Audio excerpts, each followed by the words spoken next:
Hey everybody, I'm Jesse. I'm Jenny, this is Tucker. And we are Outside is Calling. Today we are in Pacific City, Oregon. We've got the beautiful haystack rock behind us. Amazing surf in the ocean, so after this video we're gonna paddle out, catch some waves. And this is an awesome place to be. So this will be the first video in the series that we're just kicking off, the path to full-time, where we're gonna talk about the steps that we went through to become full-time RVers. So we are definitely not advocating that the RV lifestyle is for everyone. It's certainly not the solution in every scenario, but what we're hoping through this is that by telling you how we became debt-free and traveling full-time, that it might inspire or help some of you guys reach those things that you want to do too. We're gonna dig into the details and talk about all the steps we had to take to get to this beach right here, right now. Yeah, which is super cool that we're here because a little over a month ago we were in the mountains of Colorado. Now we're on the beach. We love the flexibility that this lifestyle gives us. We can be in two completely different places in a very short amount of time, and that's what we really wanted out of our lives right now. Yeah, it gives us the true freedom to go where we want to go, when we want to go, and to do it how we want to. Yeah. And it's pretty cool. It's a very freeing lifestyle. With that, there are plenty of challenges, and so we're going to address those too in this series. We're not going to sugarcoat it. There's plenty of trying times. Yep. And overall, though, we feel that it's been worth the effort to get here. And we understand that everyone's situation will be different, so we're just going to talk about what we did. And hopefully some similarities might pour over into your plans if you're choosing or looking into going full-time. And with that, we knew that we would have a period of time where we would have no income. We were going to quit one career and shift gears to travel full-time as we try to pursue some other careers. And so with that, we knew there was going to be kind of a dry spell and no money coming in. There's never been a drought like this before? Not for him. So building up some money and being able to live on what we had was crucial. And there were some big steps we took to make the money that we have stretch. And those steps that we took really set us up for being able to do this for as long as possible. The money is going to dry up sometime, so the longer we can make it last, the better. And my guess is that many other people, if they're not retirement age and are looking to travel full-time, unless you have a remote job where you're already going to be working, you might find yourself in a situation where you need to stretch your money. And these are some ways that we both are stretching our money and living differently to allow us the time to pursue these other new careers. The top three things that we started with were becoming wise consumers, we dumped our debt, and we started to think about the bigger picture. Yep, well said. Okay. All right, so let's jump right in. We think that the first step that we had to take was really to actually kind of change the way that we thought as consumers. We really had to change our ways.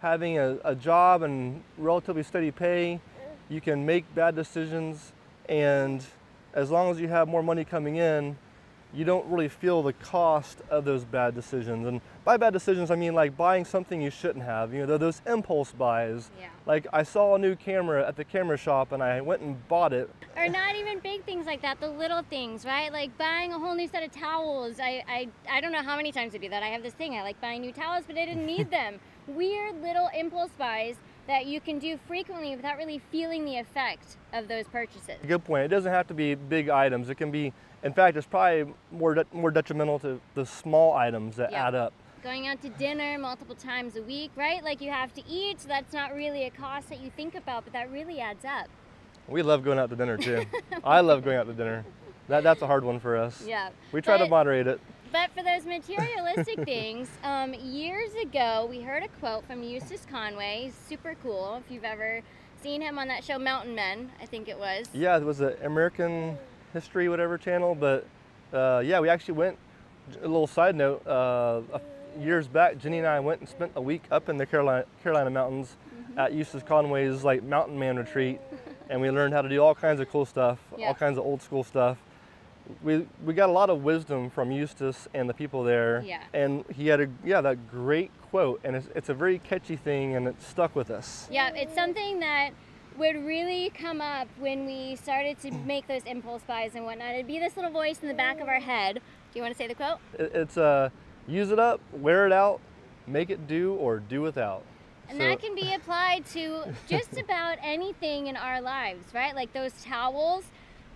I didn't use out the towels that I had before. I didn't wear them out. There weren't holes in them, so I could have made do or do without new towels, right? I didn't need them. Good little saying there, and it sticks with us whenever we're buying something we don't need. For whatever reason, that kind of pops in our head, and we really have to self-analyze. Do we need what we're about to buy? Yeah. And so before we wouldn't think about it, but now we really do.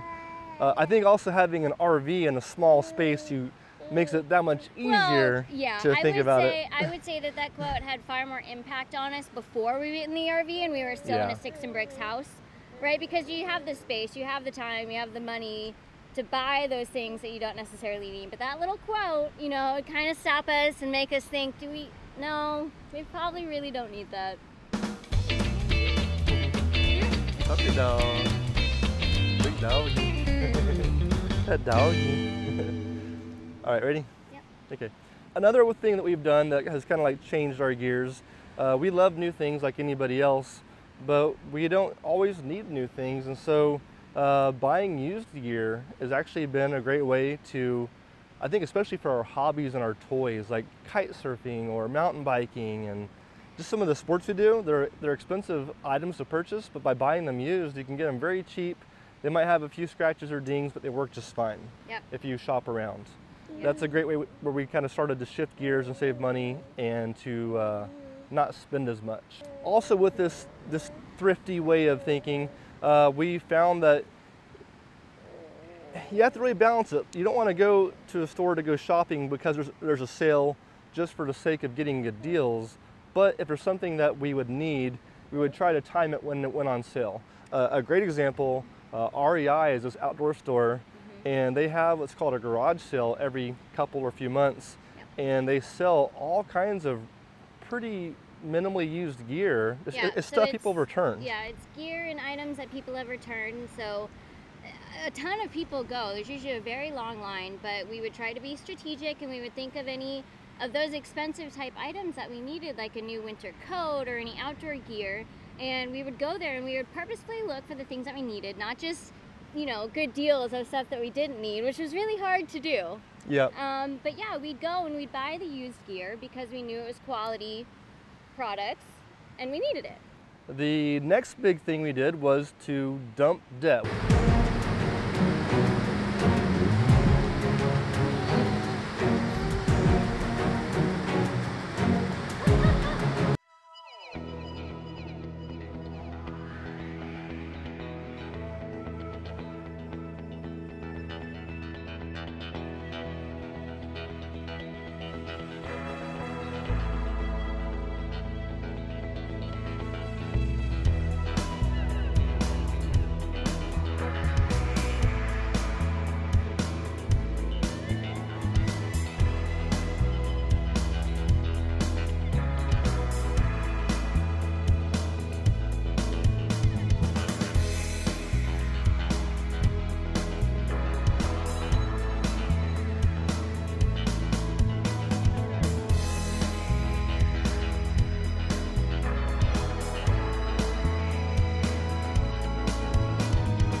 We had to get out of debt and become debt-free. And this was a really game-changing situation for us. We can't explain how important this step was for us. Yep, and I think a lot of you will be able to resonate with what we went through.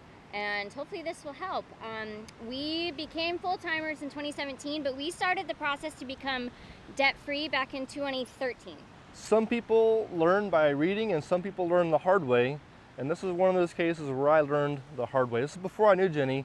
In 2005, I bought a house at the peak of the housing bubble down in Florida and found myself upside down with a house that was worth way less than I paid for it. And I wasn't alone. Millions of other people, of other Americans, found themselves in the same boat.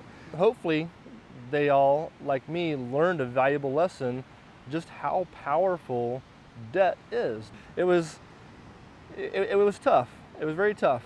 And with that, we're learning a better path as we move forward. So we knew that we wanted to dump debt. We had to get rid of it if we're going to be able to travel freely and stretch our money. So the first thing that I did to help us become debt-free was to get rid of all of those credit cards that I didn't need. You know how easy it can be. You go into Kohl's or TJ Maxx or even Lowe's and they're pressuring you to get their credit card because you're going to get a certain percentage off each time. I think when we met, I had 6 or 7 credit cards. You know, 2 I think were from the bank and the rest were just cards I did not need. And I was never late on my payment. I hadn't racked up any debt in that situation, but it was going to be too easy to do that, having access to all of those lines of credit. So I got rid of my Kohl's card. I got rid of that TJ Maxx card. I don't even remember. Oh, I had a Victoria's Secret card. Yeah, I don't remember all of them, which is really bad. But it was insanely gratifying to call the credit card company and say, I no longer want your credit card. Please close my account. And to physically cut up that credit card, right? Like, you don't think about all of these things that you have in your life that just sort of add up and add little bits of stress here and there. And although I wasn't in debt with those cards, just being able to cut them up and not even having access to them anymore, it was a weight off my shoulders that I didn't even know that I had. So as we continued looking at ways we could streamline our lives and become debt-free and live more cheaply, we heard about this Financial Peace University. Many of you may have already heard of Dave Ramsey. It's really popular in many of the churches across the U.S. But whether you're in a church or not, the curriculum, the course, it's open to anybody. They typically have these at churches, but you don't have to be a church member to go. Mm-hmm. And I will say it was a great course. It really helped to learn what do you need, what don't you need, and how you can, you know, get what you do need without spending more than you have to. It was kind of a great way to set a path forward, if you will. There are many components of the course, and we didn't implement all of them, but the biggest thing that we did use was the budget or allowance, a monthly allowance for each of us. That actually made a huge difference, right? It kind of sounds silly. It takes me back to my teenage years, having a monthly allowance. But it really took away anything, like if you're trying to hide purchases from your partner, if you want something and you guys don't talk about it, whatever the case may be, we set a certain amount that each of us could spend each month, and that way Jesse could buy his camera gear, I could buy my towels, and as long as we remained within that monthly budget, it was all okay. And if you or I had already spent our budget for the month, then we knew we had to wait till next month. Or if the purchase we wanted to make cost, you know, more than our monthly allowance, we'd have to wait until we had accrued enough money. And so it wasn't like we were kids again, but it was just a great way to think differently about our money and to be smart about it. Yeah. I think that's kind of what it came down to, is not just getting that instant gratification. And oftentimes, I think with that, right, by deferring that impulse buy, if you will, mm-hmm. by saying, okay, hey, I need $100 more, so next month I'll be able to buy it. Next month comes around and you know what, I don't really think I need that anymore. No, that's absolutely true. I was going to say that, right? It really made you stop and think, okay, I only have this much to spend. Do I really want to spend it on that candle, or do I want to save it for towels? It was a great way to change my way of thinking. Our RV is like covered in towels. No, it's not. I know, I keep bringing up towels. You don't have that many towels. I think it's because I want a new set right now, and so that's kind of like at the forefront of my brain. Our friends the Heberts, I think they have a bunch of towels. John was saying something about how they have like 50 towels or Laura, something. You get me. Okay. So So one of the components of the of FPU, Financial Peace University, was that he encouraged you to have an envelope system with cash. This was one of the things I mentioned that we didn't implement. We didn't want to carry on that much cash, but we did use our debit cards, and we used a website called mint.com. And that way every single one of our purchases were tracked, and we could categorize them where we wanted, so we could see percentages of what we were spending our money on. It was very common for us at the end of the month to see how much money we'd spent, and it would be in the thousands of dollars, and we'd be like, wow, how do we spend that much, and B, where did it go? And so by using that mint.com tool, it does take your information. It's a free website, but you know, for those of you who like privacy, you may not want that. No. But it was valuable for us because it allowed us to actually organize our expenses by whether it's food or whether it's shopping or transportation, and you can get a pretty big picture pretty quickly about where the money is going. And it was great because we also very quickly found out the areas where we were being wasteful and where was our wasteful spending at. Yeah, oftentimes, right, you sign up for a recurring payment, whether it's Netflix or I get extra storage from Apple, which is like 99 cents a month, all of these little things that you kind of forget that you're paying for. And then by seeing it laid out, you can say, oh, I haven't used that function in months or years, I can get rid of that. And all of these little things just add up to make you really say, wow, I'm spending in areas I don't need to be. Another powerful tool we found for our money management was a blog by the name Mr. Money Mustache. And crazy name, but it's actually a great resource, I think, because the blog posts, he writes things in a way that makes you kind of see things differently. Yeah.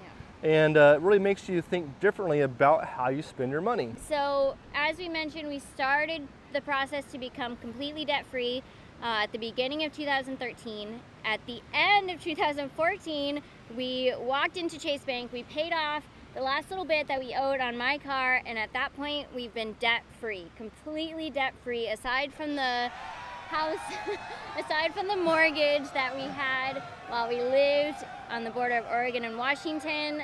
No debt. Yeah. It's funny because if you were to go talk to a financial advisor, they'd tell you, oh, don't pay off your debt. You should use that money to make money. You should, instead of paying off debt, you should reinvest that money you have and make more money. But there's an intangible value to being debt-free. The peace of mind, the elephant off of your back, when you don't owe anybody anything, and when you, I guess for example, if you could tell your boss you quit tomorrow if you want to, that's game changing. Just to be financially independent, it changes your life in ways that we really can't explain on this camera. All right, and the last point we'll talk about today is it's time to dream big. Dream about the places that you wanted to go or the things that you wanted to do. Yeah, by having... Oh. I thought I missed a part. This is our cheat sheet here.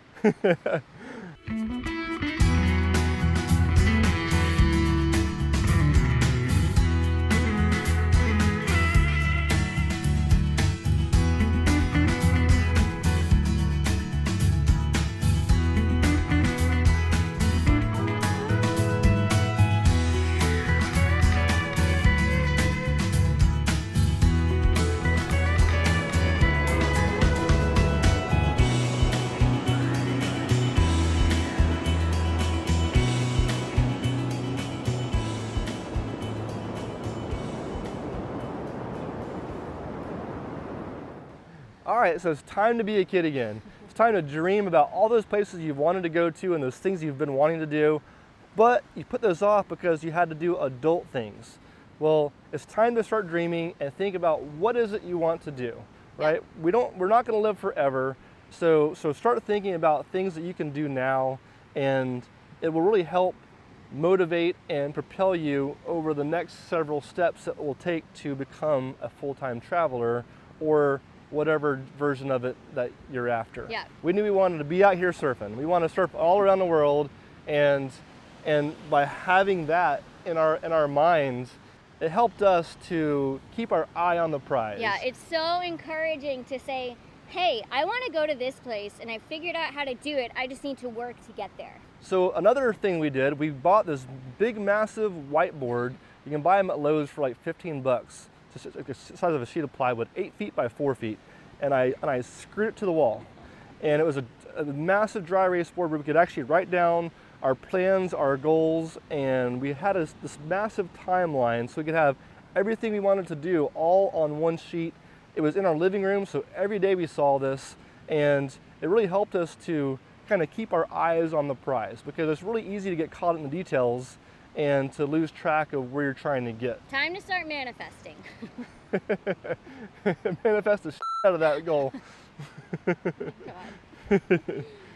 Okay.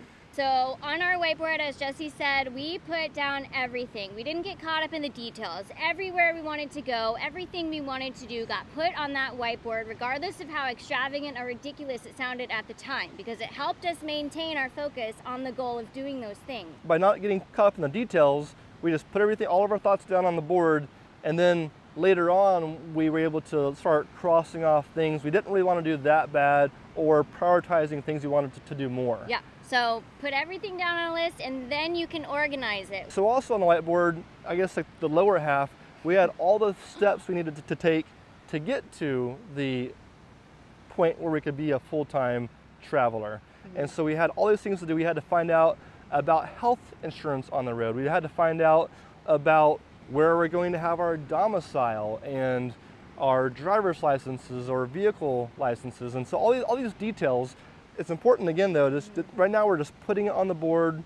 We're going to get to that later on addressing those things, but lay it all out there. And it might seem overwhelming, right? It might be too much, but take a step back then, take a day off, don't look at it, but leave it at a place where you can see it, and then just approach it one piece at a time. Take just one bullet point, or however you have it organized, just take one piece at a time. That's what we did. And it was so satisfying to be able to cross it off the board. And Jesse was really good about this. Make sure to leave those things on there that you cross off, because then you can see how far you've come and all of the things that you've done to get to where you're trying to go. An old coworker of mine had a lot of wisdom to pass on to me, and one of the things he said was, Jesse, how do you eat an elephant? And the answer was, you eat it one bite at a time. I'd get it one piece at a time, and it wouldn't cost me a dime. So you have this big list, all these things to do, but just take a step back, take a break, and come back to it when you're ready, and just work on one piece at a time. And with that big board, we were able to kind of like figure out a timeline, the steps you had to take. It was very helpful, very beneficial. As we organized that list, we started thinking of ways to try to organize things and prioritize them. One of the things we did, we found out what would be most enjoyable or the most exciting, and especially what would be the most affordable. So with this big, massive whiteboard full of ideas, by taking some of these components, we were able to begin organizing our thoughts and figuring out the best path forward. For us, we yearned for the freedom to travel and go to the places we wanted to go for as long as we wanted to go. So we're super curious. Leave it in the comments below. What is it that you are yearning for out of your life? And stay tuned, because we have more of these videos for the series Path to Full Time.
Being a firefighter or G.I. Joe or a Batman. Those are jobs. Okay.